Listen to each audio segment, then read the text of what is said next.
අයිබෝවන් පංකජ නාලිකාවට පිළිගන්නවා සාදරයෙන්. කණෙහි වූ වතුර ඉවත් කළ හැක්කේ වතුරෙන්ම පමණයි. කටුවක් ඇන්න පසු ඉවත් කළ හැක්කේ කටුවකින්මයි. මේ තන්ත්‍රයානික අදහසක්. මේ කාරණාව තන්ත්‍රයානය සම්බන්ධයෙන් කරපු පළවෙනි වීඩියෝ එකේදී අපි පැහැදිලි කරේ නැහැ. හේතුව ඔබ YouTube එකේ ගිහිල්ලා ඕනම තැනකදී සර්ච් කරලා බැලුවොත් තන්ත්‍රයානය කියලා තන්ත්‍රයානය ගැන සඳහන් වන බොහෝ තැන්වල තියෙන දක්නට ලැබෙන දෙයක් තමයි තන්ත්‍රයානයේ මූලික සංකල්ප මේ ලෞකික ජීවිතයේ කාමය, ද්වේෂය, මෝහය වගේ මේ ලෞකිකත්වයට බර කරුණු කියන දේශනාවක් විදිහට. ඉතින් ඒ බව අපි මුල් වීඩියෝවේදී සක්ෂුදක්සේ පැහැදිලි කරේ නැහැ. හේතුව හැමෝගෙම ඔළුව ඇතුලේ තියෙන්නේ මේ තන්ත්‍රයානය කියන්නේ ආන්න අර විදිහේ එකක්. ඒ කියන්නේ ස්ත්‍රී ලෝලිත්වය, සුරා දූතත්වය මෙන්න මේ වගේ දේවල් වලට මේ තන්ත්‍රයානේ වැඩි යොමුවක් තියෙනවා කියලා බොහෝ වීඩියෝ වල මා දැකලා තිබුණා. නමුත් අපි ඒක සපත කරේ නැහැ. හේතුවක් තියෙනවා. මේ කාරණාව පැහැදිලි කරන ක්‍රමයේ වැරද්දක් තියෙනවා. ඇත්තටම තාන්ත්‍රයානිකයන්ගේ පරමාර්ථය වෙන්නේ මේ ගිහි සැප නැත්නම් අපි කියන්නේ ලෞකික සැප විඳීම නෙවෙයි. මොන පටල ගන්න තැන. එයාලගේ මතය වන්නේ එහි ආදීනව අවබෝධ කර ගැනීම විඳීම නෙවෙයි. ඔන්න ඔතනින් අපි හැරෙමු අපේ මාතෘකාවට තන්ත්‍රයානය දෙක කොටස. අපි දන්නවා හතරවෙනි ධර්ම සංගායනාව කනිෂ්ක රත්නමාගේ මූලිකත්වයෙන් මහා යානික සංගායනාවක් විදියට නැත්නම් මහා සාංගික සංගායනාවක් විදිහට සිද්ධ වුණා කියලා.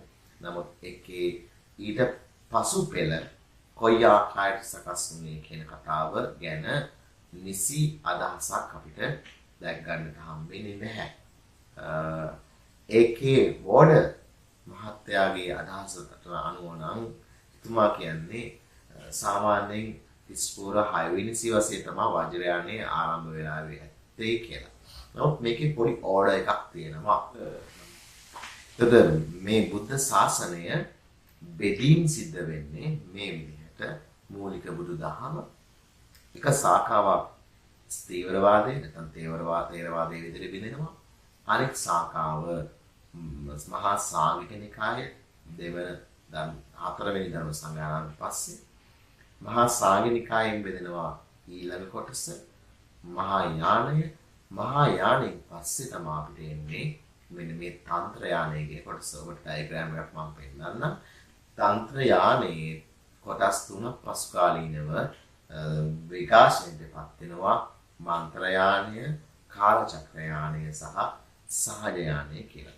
මෙයාලා ඇතුළේ තිබුණ ධර්ම කරුණු සම්බන්ධයෙන් තිබුණ මතවාද ඒවා සමානුපාතයි. විශේෂයෙන් මහායානිකයන්ගේ මතය අනුව තමයි මේ තන්ත්‍රයාටත් බලපෑම් කරලා තියෙන්නේ. දැන් මහායානිකයන්ගේ සුමිතා දර්ශනය ඒකේ බලපෑම තන්ත්‍රයානයට කෙලින්ම තිබුණා.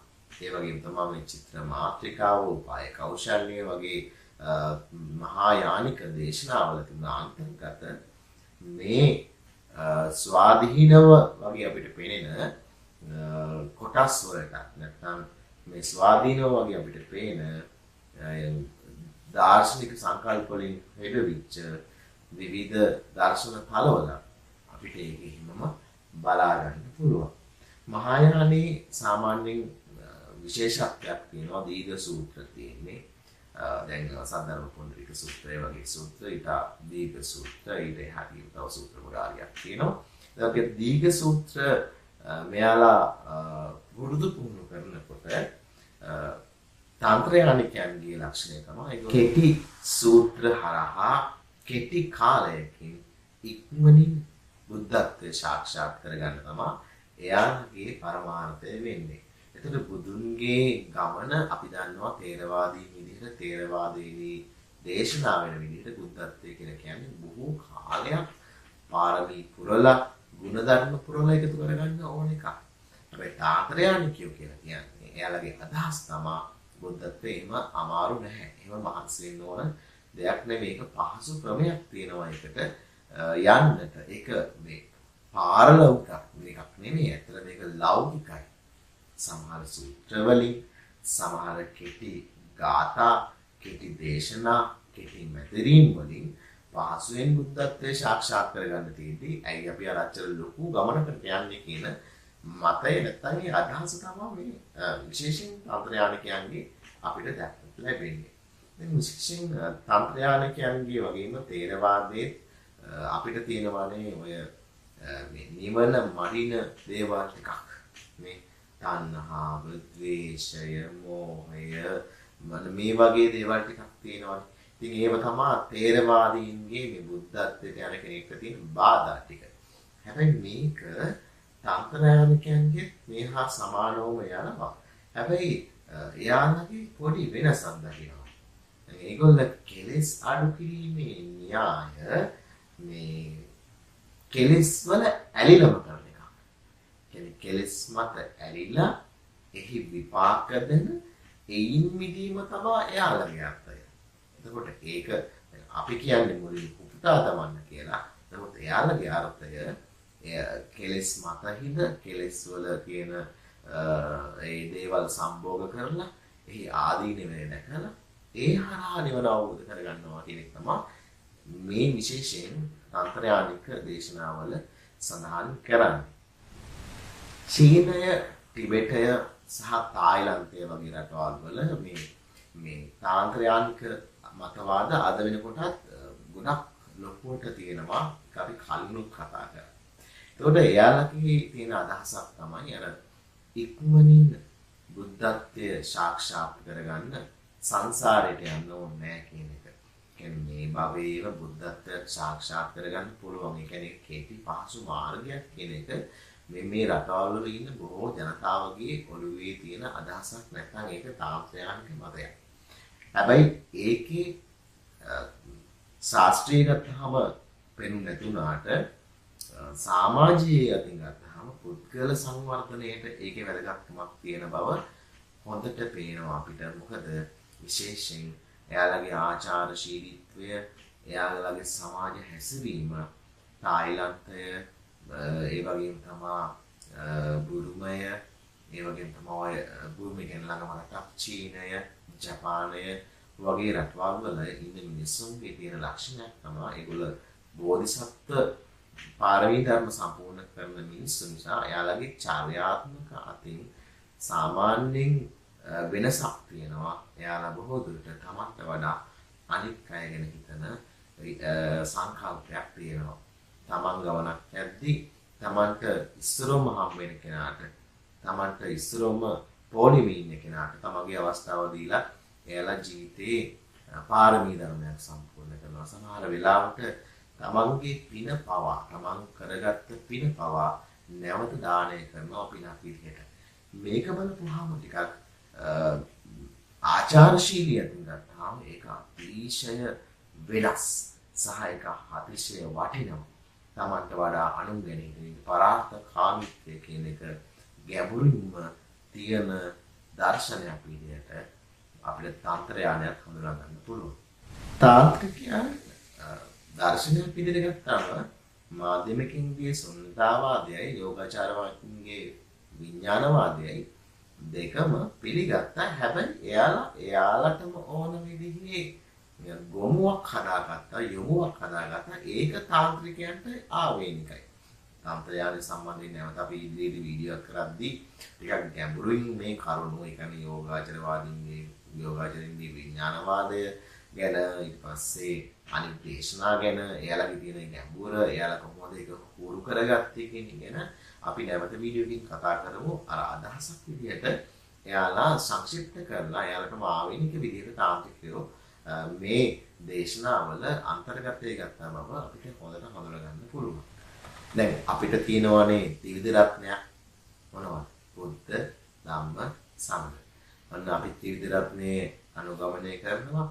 ත්‍රිවිධ රත්නය වන්දනාමාන කරනවා, ත්‍රිවිධ රත්නයේ සරණ යනවා. අපිට ත්‍රිවිධ රත්නයේම සරණයි, ත්‍රිවිධ රත්නය හරහා අපිට නිවනට අවශ්‍ය කරන අර විඥාන මාර්ගය අපිට විශේෂයෙන් සීල සමාධි ප්‍රඥා විමුක්ති ඥාන දර්ශ මාර්ගය අපිට ඒ හරහා හඳුනා ගන්න පුළුවන් ත්‍රිවිධ රත්නය හරහා. හැබැයි මේකම තියෙනවා තාන්ත්‍රිකයන්ගේ, හැබැයි චුට්ටක් වෙනස්. එයාලගේ තියෙන්නේ රත්න තුනක් මෙන්න මේ විදිහට. මොනවද? ස්ත්‍රී රත්නය, සුරා රත්නය සහ කාම රත්නය. මම අර කලින් කිව්වා මේක මම නැවත නැවත මුලින් උපුටා පෙන්නුවේ නැත්තේ. හැබැයි මෙයාලා කියන්නේ මේ වගේ ඇලෙන්න කියන එක නෙමෙයි මේ. මෙයාලා මේ රත්න විදිහට දකින්නේ මෙන්න මේ දේවල් ස්ත්‍රියගේ ආදීනවය, සුරාවේ ආදීනවය, කාමයේ තියෙන ආදීනවය අවබෝධ කරගන්න ඒ හරහා තමයි ඒ ගමනට පිවිසෙන්නේ. එක අතකට අපිට හිතෙනවා ඒකත් සාධාරණයි. මොකද මේ වර්තමානික සමාජය දිහා බලපුවම අපි ගොඩාක් ඇලෙන කාරණා කීපයක් තියෙනවානේ. ස්ත්‍රිය සාමාන්‍යයෙන් මිනිස්සු ඇලෙන දෙයක්. ඒ වගේම සුරාව මිනිස්සු ඇලෙන දෙයක්. ඒ වගේ තමයි කාමය කියන එක මිනිස්සු ඇලෙන දෙයක්. ඒකට එහි ආදීනව දැකලා විඳලා නෙවෙයි දැකලා ඒනි මිදෙන්න උත්සාහ කරනවා නම් ඒක මට සමාන කරන්න පුළුවන් බුදුන් වහන්සේගේ දේශනාවෙත් එහෙම එකක් පේනවා. තේරවාදයේ ඔබ අහලා ඇති යෝනිසෝ මනසිකාරයෙන් කටයුතු කරනවා කියලා. ඒ කියන්නේ මොකක්ද? යෝනිසෝ මනසිකාරය කියන වචන ඇතුළේම කියන්නේ යමක ප්‍රතිඵල දැක ඒන් මිදීම. ඒකම තමයි ඒහා අදහසක් තමයි මේ තාන්ත්‍රිකයන්ගේ තියෙන්නේ. අර ක්‍රෙඩිට් එක නැත්නම් ඒ කුබව සාරය අවබෝධ කරගන්න ඔබට බලන්න වෙනවනේ, පේනවනේ. අන්න එතකොට ඒක අවබෝධ කරගන්න ප්‍රතිඵලය දකින්න. එච්චරයි. ඒක තමයි ගැන හැබැයි සමහර තැන්වල මේ තන්ත්‍රයාණය ගැන වැරදි විදිහට විනිශ්චය කරන අවස්ථා මම විශේෂයෙන් YouTube වල මේ කිපේවම් මේක බලනකොට දැක්කා. ඒක වැරදි මතයක්. තාන්ත්‍රිකයෝ ඒ තරම් ලබ්ධිකයෝ නැහැ අතම කාමයට. එයාලා යම් විනයක් ඇතුව මේ දේශනාවල් නැත්නම් මේවා අනුගමනය කරේ යම් විනයක් ඇතිව බව තන්ත්‍රයාණය සම්බන්ධයෙන් අපිට කියවනකොට හොඳින් තේරෙන කාරණාවක්. තන්ත්‍රයාණයේ මූලධර්ම වල මම ලිස්ට් එකක් හදාගත්තා. මෙන්න මේ වගේ මූලධර්ම ගොඩාරියක් තාන්ත්‍රිකයෝ අනුගමනය කරා කියලා. අපි ඒ ගැන පොඩ්ඩක් කතා කරමු. මම කියනවා තන්ත්‍රයාණයේ මූලික ලක්ෂණ ගොඩාරියක් අපිට හඳුනා ගන්න පුළුවන් කියලා. ඒ කියන්නේ අනික් යාන නැත්නම් අනික් දේශනාවලට වඩා වෙන තිබුණ නිකායන් වලට වඩා තාන්ත්‍රයාණිකයන්ගේ මෙන්න මේ කරුණු ටික විශේෂයි. මෙන්න මේවා ටික. ගුරු ශිෂ්‍ය සම්බන්ධතාවය. ගුරු ශිෂ්‍ය සම්බන්ධය නිසා ලබා ගන්නා දැනුමෙන් වචන භාවිතයෙන් තොරව ඉගෙන ගැනීමේ හැකියාව නැත්නම් ප්‍රඥාව පහළ වීම. ධර්මයේ ඉගෙන ගැනීමට ශිෂ්‍යයා කලක් ගුරුවරයා සමීපයේ සිටීම. ඒක බුද්ධ කාලයේ තිබුණ කාරණාවක්. නමුත් ඒ කාලේ බුද්ධයෙන් තිබුණා තියෙනවා. ඒ වගේම ශුන්‍යතා සංකල්පය, ශුන්‍යතා වාදය කියන එක ඒක ටිකක් විඥානවාදී කතා කරන්න ඕන මාතෘකාවක්. ඒක ගැඹුරු කාරණාවක්. ශුන්‍යතාවය සම්බන්ධයෙන් මම මෙහෙම කතාවක් කියනවා. ශුන්‍යතාවය කියලා කියන්නේ සීරෝ කියන නැත්නම් බිඳුව කියන එක නෙවෙයි, අන්‍යෝන්‍යයි කියන එක. සියලුම ධර්ම කරුණු එකිනෙකට අන්‍යෝන්‍යයි කියන එක තමයි ශුන්‍යතා දර්ශනයේදී පැහැදිලි කරන්නේ. ඒ වගේම තමයි කෙලෙස් මැඩපවත්නා වෙනුවට ඒවායේ ඇලී ඒ තුළ දින තෘප්තිය ක්ලේශ ඉක්මවීම. අර මම කියපු කාරණාවයි. ඒ වගේම තමයි තාන්ත්‍රික යෝගියාට කාමය හා ක්‍රෝධය අතර වෙනසක් නොඇතිවීම. කාමයක් ක්‍රෝධයක් කියලා කියන්නේ දෙකම සමාන අර්ථයි. ඔබ අහලා ඇති ආදරය සහ වෛරය අතරේ මහලු වෙනසක් නැහැ, පොඩි වෙනසක් තියෙනවා කියලා. අන්න ඒ කාරණාව තමයි මේ කියන්නේ. ඒ වගේම තමයි රාග, ద్వේෂ, මෝහ, පිසුර, ඊර්ෂ්‍යා, කෙලෙස් ධර්ම බුදුවරුන් පස් නමක්සේ සලකනවා. ඒ කියන්නේ උගන්වීම් පහක් විදිහට හඳුනා ගන්නවා. රාගය කියන්නේ බුදුවරේ, ద్వේෂය කියන්නේ බුදුවරේ. ඇයි? ඇත්තටම හරි. රාගය ගැන හොඳ අවබෝධයක් ඇති කරගත්ත කෙනාට එය බුදුවරේ හා සමාන වෙන්නේ හේතුව රාගය දුරු කරන්න. එය ගැඹුරින් අධ්‍යයනය කරන්න පුළුවන් නිසා. එතකොට ඒකත් එක පැත්තකින් අපිට ගන්න පුළුවන්. ඒ වගේම තමයි සියලු ස්ත්‍රීන් දේවතාවුන්සේ සලකයි. ඒකේ කතාව නම් මට ලොකුවට තේරුන්නේ නැහැ. නමුත් මොනවා හරි අදහසක් තියෙනවා. ඉතින් පසුව මම ඒක සම්බන්ධයෙන් දැනුවත් කරන්න. පුරුෂයා යනු කරුණාවයි. ස්ත්‍රිය යනු ප්‍රඥාවයි. බලන්න ස්ත්‍රී ලෝලීත්වයක් ඒගොල්ලෝ හඳුන්වන්නේ නැහැ. පුරුෂයා කියන්නේ කරුණාවට අධිපති කෙනා. ස්ත්‍රිය කියන්නේ ප්‍රඥාවට අධිපති කෙනා. සෑම ස්ත්‍රියක් සතුවම පුරුෂ ගති ස්වභාව හා පුරුෂයෙකුටම ස්ත්‍රී ගති ස්වභාව ඇත. ඒක සාමාන්‍යයි. ඒ වගේම තමයි තන්ත්‍රයාන යෝගියාට වතාවක් හෝ මැටි පිළිමකට වැඳීම නොකරති. ඕවා දිනේ තමන් සතුට ඇති බුදුත් ඒක විශේෂ කාරණාවක්. එයාලා මැටි පිළිම වඳින්නේ නැහැ. බුදුන් හිතින් මවාගෙන වඳින එක තමයි තාන්ත්‍රිකයන්ගේ අදහස. ලෞකික මිනිසා කරන දේ විරුද්ධ පැත්ත ගැන සිතයි. ගුරුවර ඉගැන්වීම් වලින් සමන්විත වීම එක මම කලින් කිව්වා. එයාලගේ ওই තන්ත්‍ර, මන්ත්‍ර, චාරිත්‍ර, වාරිත්‍ර ටිකක් වැඩි. තාන්ත්‍රයානිකයන්ගේ ඒ කියන්නේ තන්ත්‍ර මන්ත්‍ර වැටීම් කරන ඒවා ඒගොල්ලෝ වැඩි. ඒක කාලානුරූපීවයි අපි කලින් වීඩියෝෙදිත් ඒක කතා කරලා ඒක කොහොමද වෙන්නේ නැත්තේ කියලා. මිනිස් මනසේ ගැඹුරු ලක්ෂණ පැහැදිලි කරනවා. ඇත්තටම හරි මිනිස්සු තුල කියන ගොඩාක් මිනිස්සු ප්‍රශ්න වලට පැටලෙන දේවල් තමයි ඔය ද්වේෂය, මෝහය, තරහව, වෛරය, ඊර්ෂ්‍යාව මේවා මිනිස්සුන්ගේ ලක්ෂණනේ. අපි කියන්නේ මානුෂත්වය කියලා ඒ මනුෂ්‍යත්වය මේ තුල තියෙනවා මේවා. ඒවා සංකේතවත් කරනවා. සමස්ත මේ නිවන ගැන සිතයි ප්‍රඥා શબ્දයෙන් ස්ත්‍රියද අවුද શબ્දයෙන් මධ්‍යද අර්ථවත් කරයි. ප්‍රඥාව කියන එකෙන් ස්ත්‍රියගෙන් ප්‍රඥාව දැකිය හැකි කියන එකයි මේ කියන්නේ. ඒ වගේම අමෘතය කියලා කියන්නේ මධ්‍යසාරය. කියන්නේ මධ්‍යසාර කියලා කියන්නේ ලොල් වීම නෙමෙයි. මධ්‍යසාරය කියලා කියන්නේ උතන මද බවට ඇතිවීම. ඒ කියන්නේ කාමයෙන් මන්ද භාවයට ඇතිවීම කියන කාරණාව තමයි උතන පැහැදිලි කරන්නේ. ඔන්න මම කාරණා ගොඩකුත් එක්ක ආවා. සමස්තයක් පිටින් විදිහට ගත්තාම මේ තන්ත්‍ර යානය කියලා කියන්නේ ඇත්තටම ප්‍රතික්ෂේප කරන්න පුළුවන් තරමේ එකක් නෙමෙයි. තාන්ත්‍රයානිකයන්ගේ බලපෑම අදටත් ලංකාවේ තියෙන මේ බොහෝ තැන්වල අපිට දකින්න ලැබෙනවා. ඒක අපි අර කලින් වීඩියෝෙදි කතා කරා. බොහෝ දුරට අපි 20%ක් තාන්ත්‍රිකයි. අපේ භික්ෂුන් වහන්සේලා තාන්ත්‍රිකයි. දේශනත් බොහෝ දුරට සමහර තාන්ත්‍රිකයි. හැබැයි අපි අල්ලන් ඉන්නවා අපි දන්නේ නැතුණාට තාන්ත්‍රික දේශනා පවා. ඉතින් අපි පුංචි පැහැදිලි කිරීමක් මම අර පළවෙනි කලින් කරපු තාන්ත්‍රයානික හඳුන්වීම වීඩියෝ එකට එකතු කරන්න ඕනි කාරණා ටිකක් මම මේ එකතු කරේ.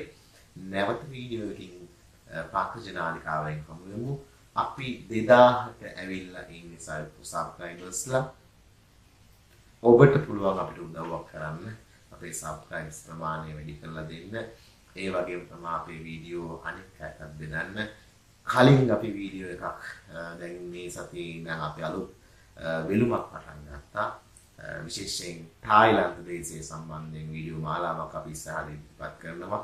ඒවත් බලන්න, ඒවලත් ඇඳිලා ඉන්න විශේෂයෙන් බෞද්ධ දර්ශනයේ නෙවෙයි විශේෂයෙන් බෞද්ධ සංස්කෘතිය වගේ විෂයක් කරන දරුවන්ට වැදගත් වෙන වීඩියෝ මාලාවක්ම අපි තුන්දී විශේෂයෙන් තායිලන්තයේ තියෙන සමාජීය තත්ත්වය, ආර්ථික පසුබිම, බුද්ධාමයෙන් ලැබිච්ච දායාද ටික, ඒ වගේම තායිලන්තයේ තියෙන බෞද්ධ ව්‍යුහය මොකද්ද, භික්ෂුන් වහන්සේලාගේ ව්‍යුහය මොකද්ද, ඔය කාරණාවල් ගොඩාරියක් අපේ වීඩියෝ එකකින් සාකච්ඡා කරා. ඒ වීඩියෝ එකත් මම දාලා තියෙනවා මේ ලින්ක් එකකින් බලන්න. ඒ වීඩියෝ එකේ තව කොටස් කීපයක් ඉස්සරහට එනවා. ඊළඟ කොටස අපි බලාපොරොත්තු වෙන්නේ තායිලන්තයේ බුද්ධාම ලැබුණේ කොහොමද, බුද්ධාමයේ ආවාසයෙන් තායිලන්තයේ ඉතිහාසය වෙනස් වුණේ කොහොමද කියන කාරණාවක් සාකච්ඡා කරනවා. අපිත් එක දිගටම ළඟින් ඇඳිලා ඉන්න කියලා ආරාධනා කරනවා. පංකජ අපේ සහෝදරයන්ට හැමදෙනාටම සුබ දවසක්. පුදුසරණයි.